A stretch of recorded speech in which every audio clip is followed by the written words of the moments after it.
the minute that Biden declared his withdrawal, the Taliban immediately declared victory before anything else happened. And that was echoed by jihadists all around the world. And they've been encouraged and inspired by this.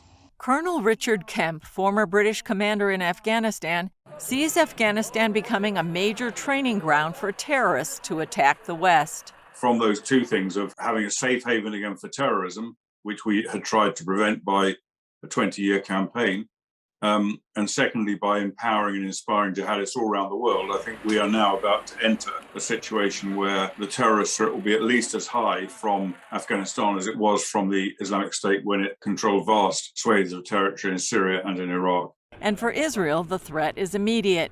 Hezbollah leader Hassan Nasrallah says U.S. behavior during the Taliban takeover of Afghanistan indicates the moral downfall of America.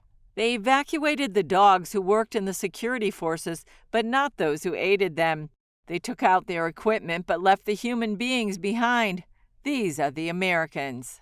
Nasrallah called on those living in the region to draw specific conclusions from the Taliban victory.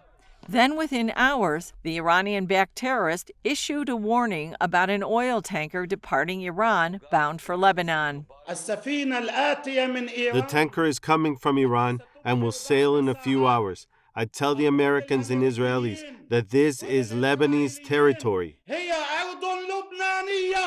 Earlier, senior Hamas official Musa Abu Marzouk praised the Taliban victory in a tweet.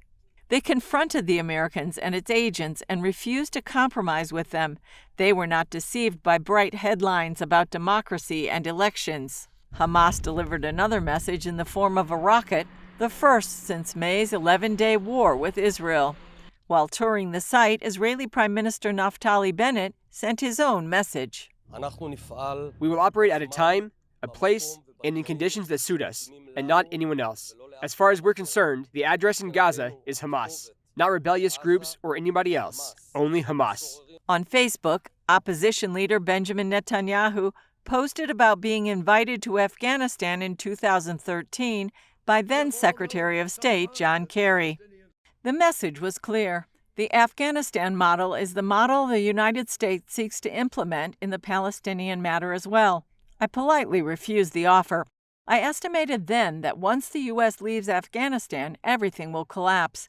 We will get the same result if, God forbid, we deliver the homeland to the Palestinians. Bennett is making his first trip to Washington to meet with President Biden. For Israel, Iran tops the agenda. According to the White House, they will discuss the Palestinian issue and global security as well as Iran. Julie Stahl, CBN News, Jerusalem.